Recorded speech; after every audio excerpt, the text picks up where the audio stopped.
Welcome to Turning the Table, the most progressive weekly podcast for today's food and beverage industry, featuring staff-centric operating solutions for restaurants in the hashtag New Hospitality Culture. Join Jim Taylor of Benchmark 60 and Adam Lamb as they turn the tables on the prevailing operating assumptions of running a restaurant in favor of innovative solutions to our industry's most persistent challenges. Thanks for joining us. And now, on to the show. Welcome back to another episode of Turning the Tables. And I am your humble host, Adam Lamb. Typically, Jim Taylor of Benchmark 60 joins us today.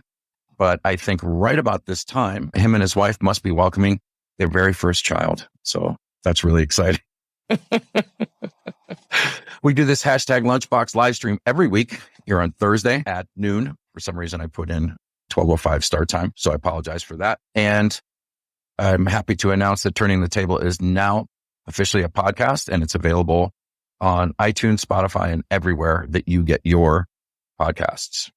On this show, we talk about staff-centric solutions to restaurant operations. And it's a short show, 30 minutes. It's meant to give you a big punch in the mouth, something to think about, and hopefully take back into your operation and test, because we're all about making these solutions live. We don't want to just talk about them. We want to make them happen in our industry. And today I'm very happy to welcome to the show Chef Jonathan Ruby, who's also a solutions expert with Benchmark 60. Morning, Jonathan. How are you? Hey, Adam. Thanks for having me. Wanted to make sure that before we go any further, I mentioned that this show, as always, is sponsored by Benchmark 60. Jonathan is one of our solutions experts, partners with Benchmark 60, and he brings a wealth of experience, not only as a chef, but also as a restaurateur, operations manager. And Maya Thomas is excited because finally she can see us. And Jonathan, let me just start up and ask for the folks in the audience who perhaps don't know you as well as they should. Can you give us kind of a little thumbnail sketch of your background and some of your early influences?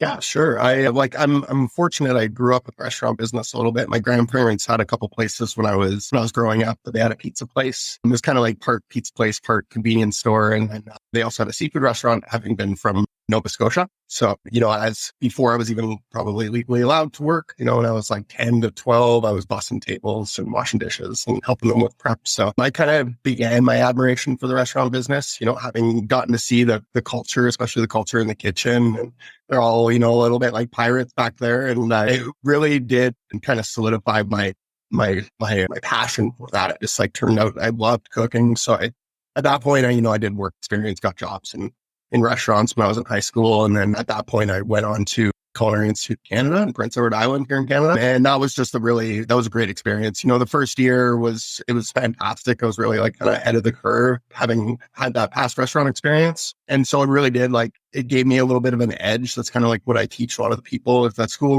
I got to really maximize my education with my past restaurant experience, because when everybody else was still learning to brunoise their first onion, I hammered through that and then blow a pig's head kind of thing. So from there, I joined the Junior Chefs Association of Canada. I became an alumni representative for our school. I met Michael Smith, who's kind of a local Canadian celebrity chef. He used to do Chef at Large, Chef at Home. I helped him launch the very best of Chef at Home, his cookbook, as well as I helped him at the Athletes Village for the 2010 Olympics in Whistler, which was a really great opportunity. From there, I kind of just went on to work at a few Michelin star restaurants, notably Le Bernardin in Manhattan, which kind of pigeonholed me as a poissonnier for a little bit. But I was happy to do it. Love it. Love seafood. And I moved around from island to island. I lived in the Caribbean for a little bit in St. Martin. And then, I lived in Victoria, beautiful Vancouver Island here in Canada.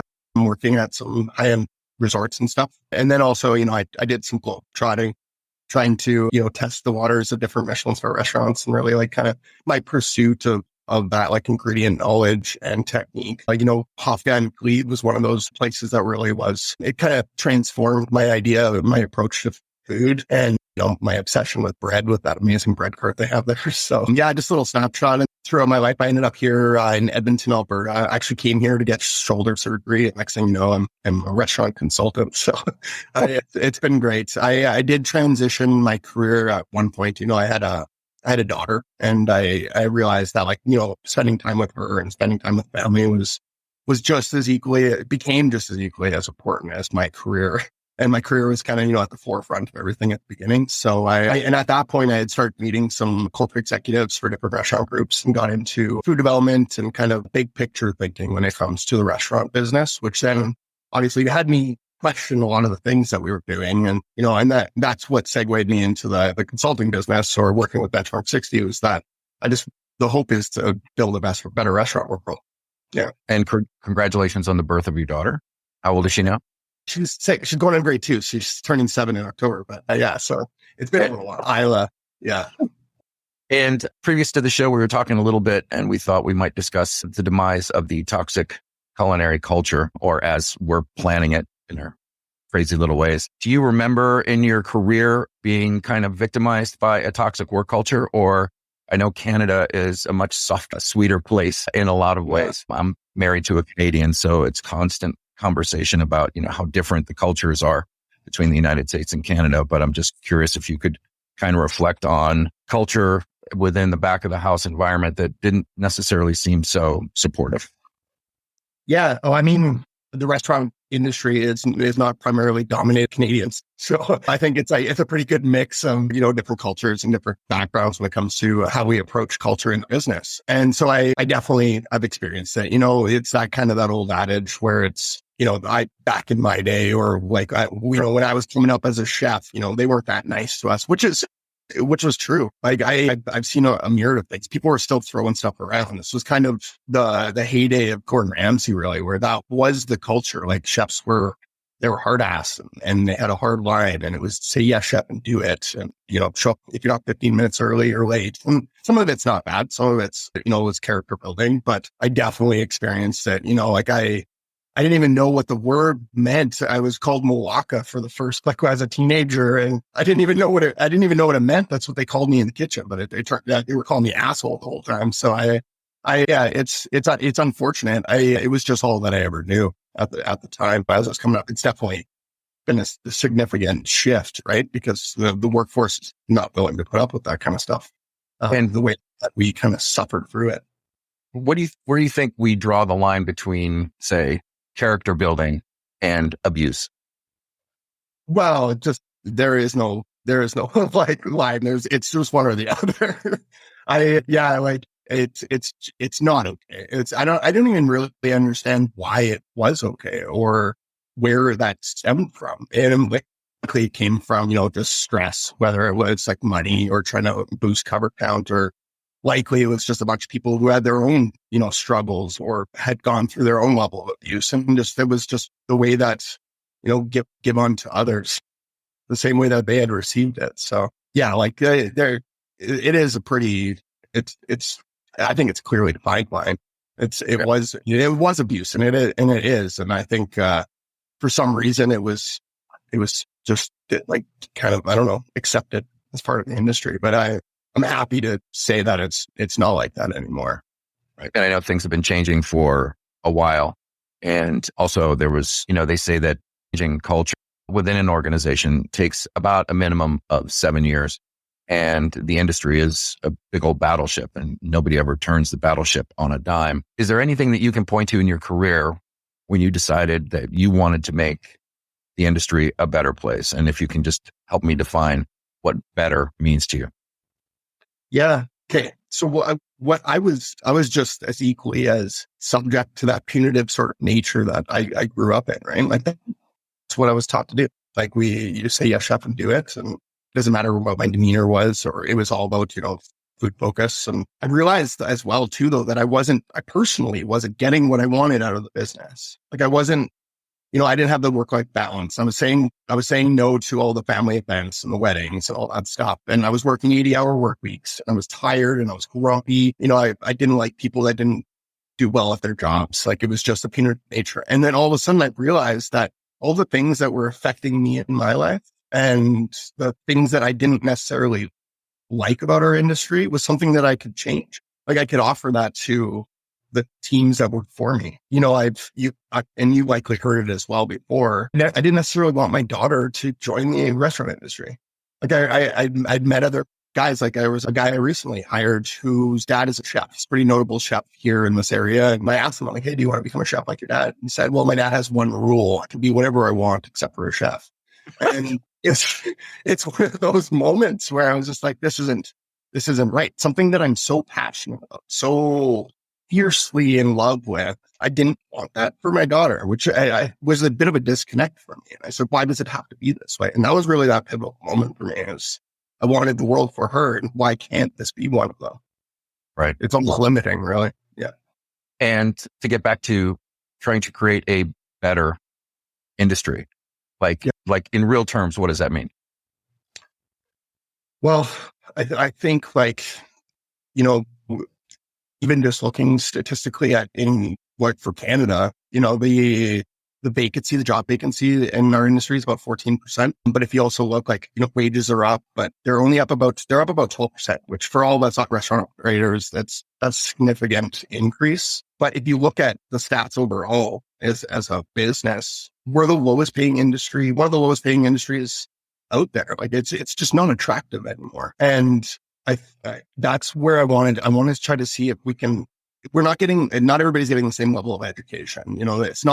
There's not always, not every position is transferable to different restaurant groups. I think there's a little bit of disorganization with our industry. And I think that if we work together more, do more of these podcasts, reach out and speak more as a community, I think we have an opportunity to make that shift for us. Yeah. Yeah, I agree. I think we're completely aligned in that. You're now working for Benchmark 60.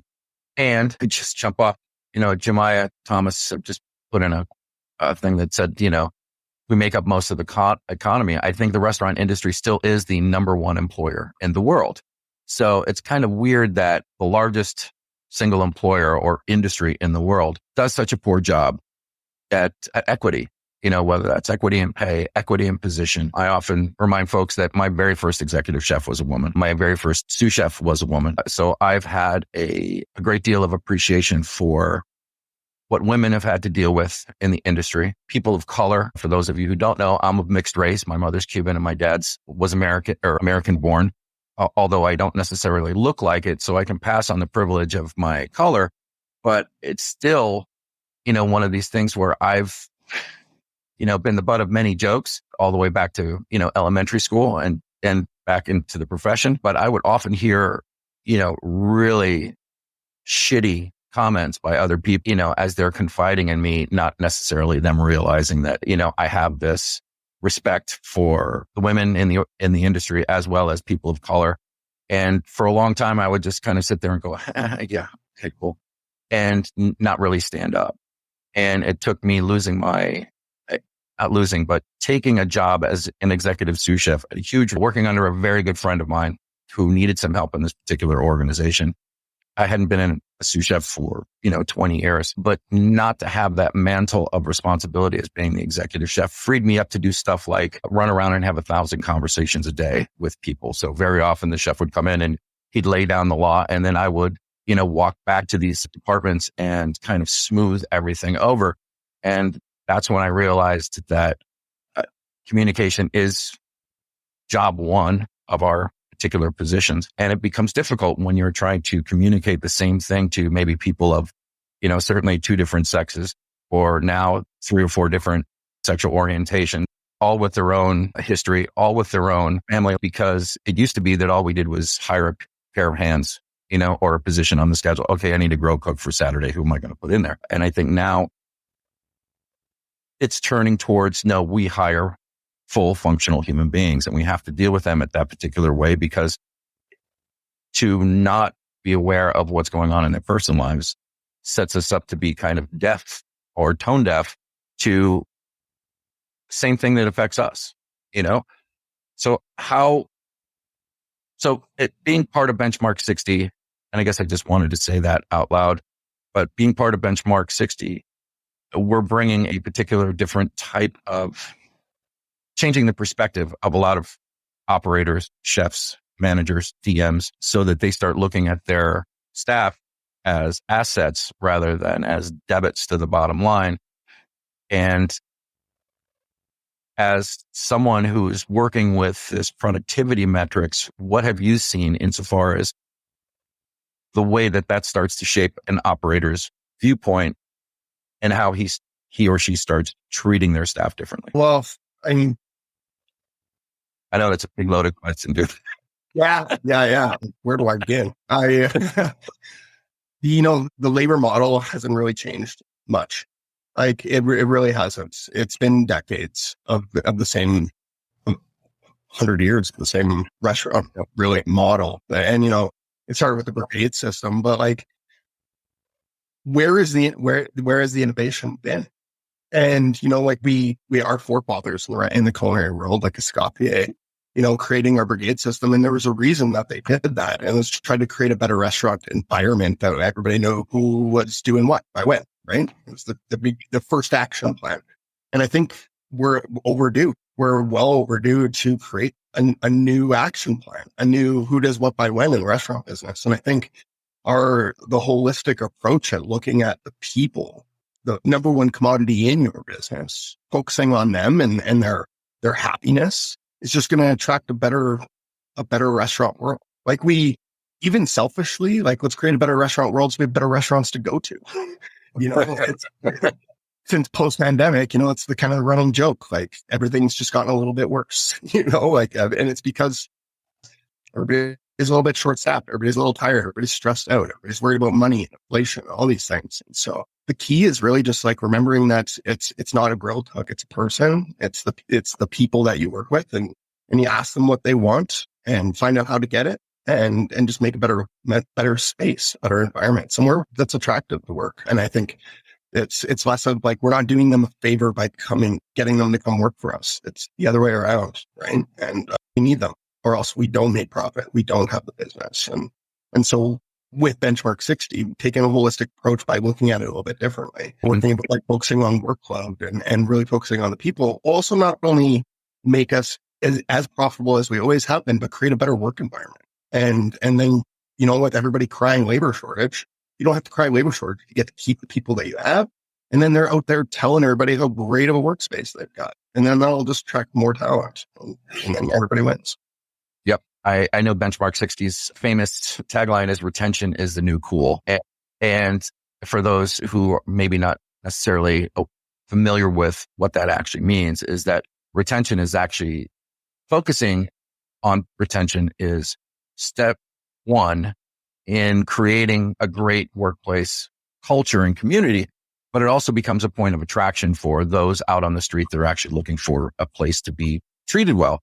Now, everybody knows what happened during the pandemic. We lost millions and millions of jobs. Some folks went to other industries. Some folks did not come back. But, the Burnt Chef Project did a survey not too long ago that said that, 64% of everybody who left the industry planned on coming back within the next 12 to 18 months. So these are people who obviously love the industry, love what they do, but they just couldn't put up with the bullshit any longer.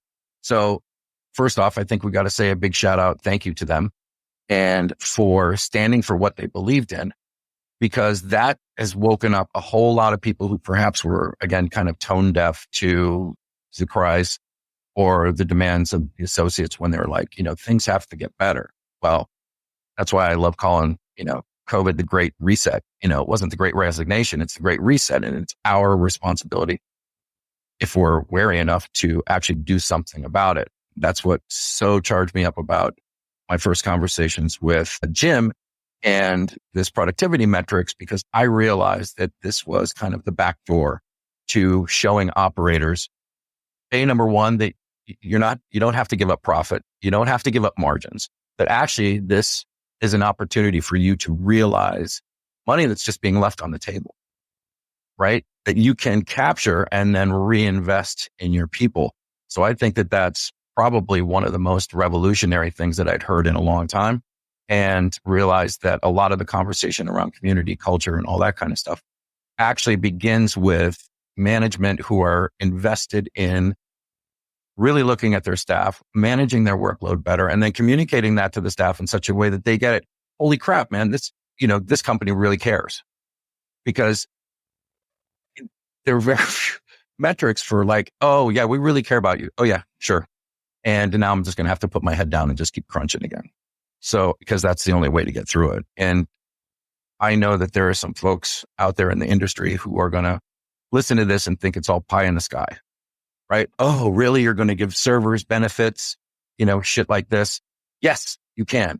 You absolutely can. If you can find that cash, why wouldn't you do that? Like, what would be, in your mind, an objection from an operator who wouldn't want to take care of their people better? Yeah. I think where some of it comes from is that like our own past experience, like when I was a line cook, I didn't get benefits. I made, $10 an hour. I worked ridiculous hours and didn't get paid overtime. And I think some of that comes, some of the decision making from now, the now restaurant owners, is some of that comes from that past shared experience. Like why shouldn't this person have to fight to the top the same way I did? And it's just broken, really. Like that's not the way that our new workforce is going. They're not going to accept those things the same way that we did and unfortunately did. Right. And we just need to come up with new ways to make them happy, really. And in the end, it's just, it's one simple sentence. It's cheaper to keep the people you have. Do you know what the average is in Canada right now for having to hire and train staff average? Do you know the average cost kind of thing? Yeah. Yeah. I would say like anywhere from $1,200 to $2,000 an employee. And then as an investment to get them in, train them, depending on the operation, that could be, less or depending also on the position as well. But it's always it's a risk.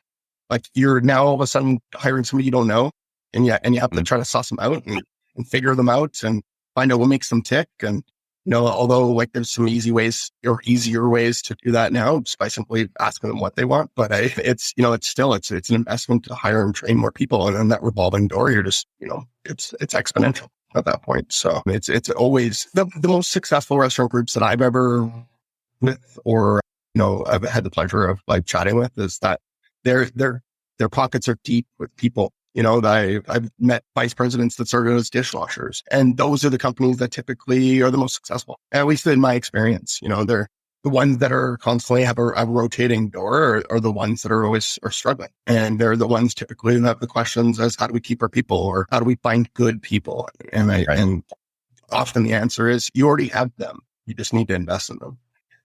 Can you talk quickly? And I know that we're getting short on time, but I don't want to rush you because I think this is really important. You mentioned earlier in our conversation that the industry itself is a little bit fractured and wonky on like, how do you build skill sets that actually transfer to other markets? Can you talk a little bit about that?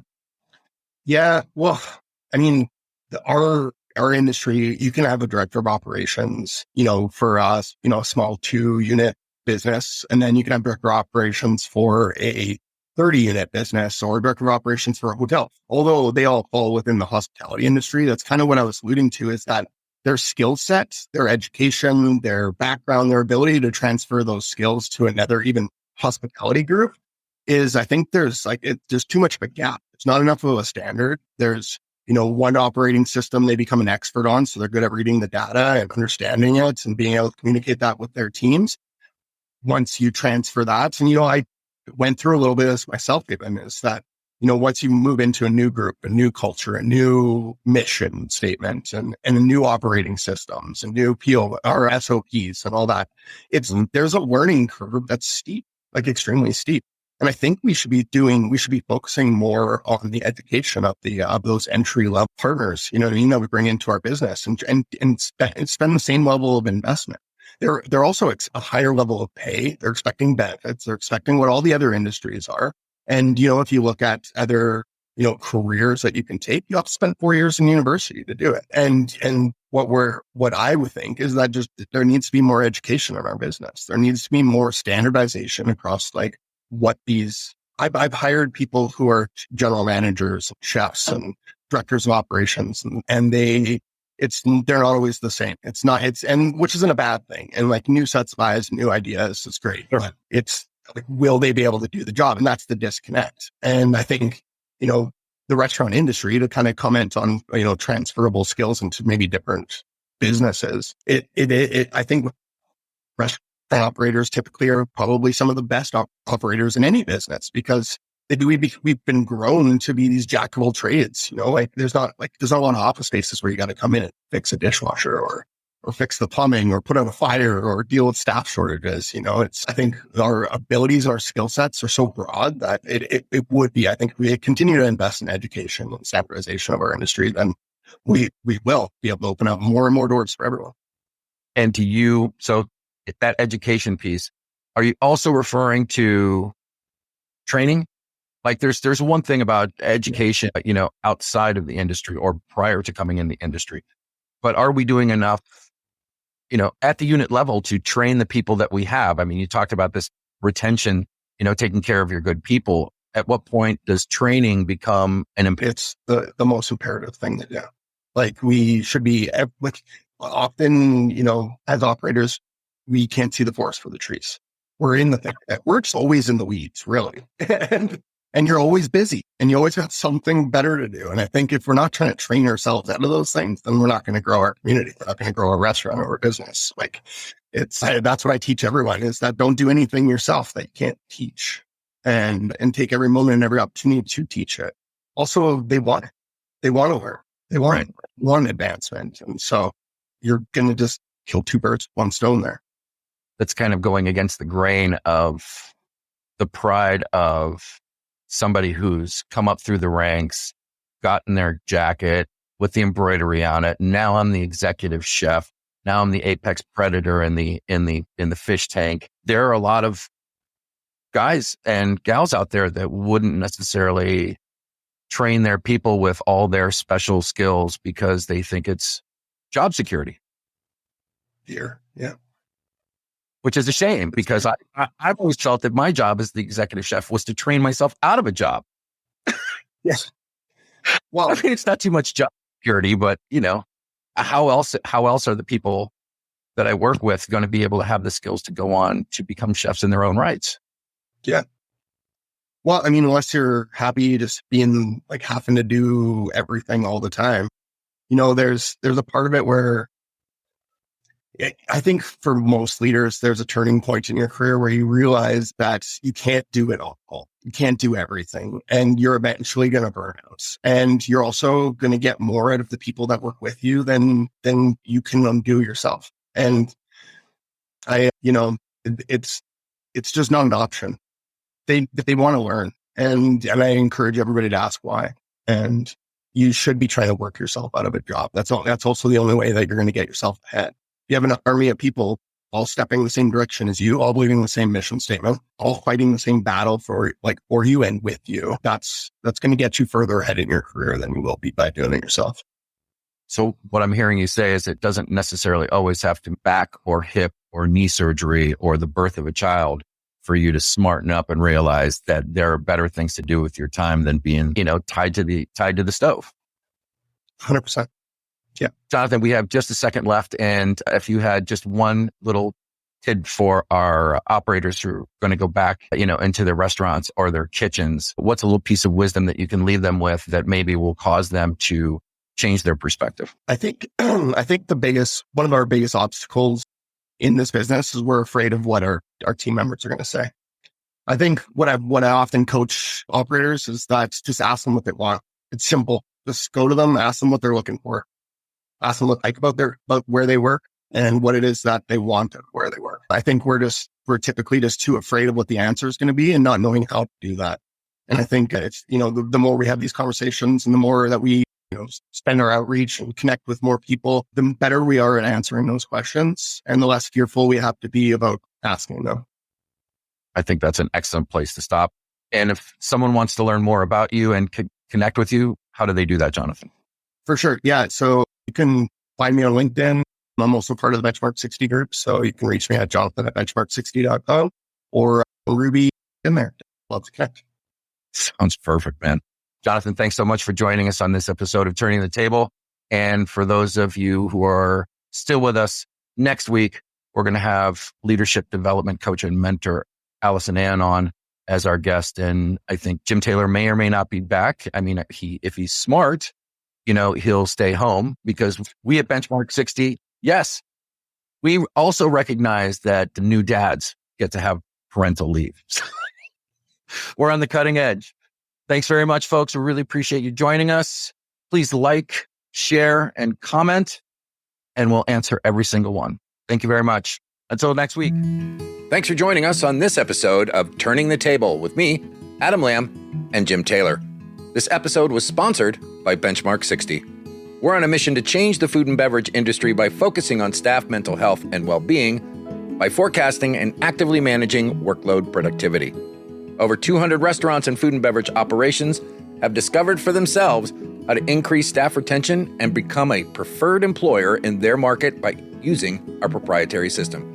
If you'd like to have an operational culture that everybody wants to work for, then check out Benchmark 60 on the web at www.benchmark60.com. Thanks for taking the time to be with us and the courage to try new things for the restaurant profession's oldest problems. Turning the Table is a production of Realignment Media.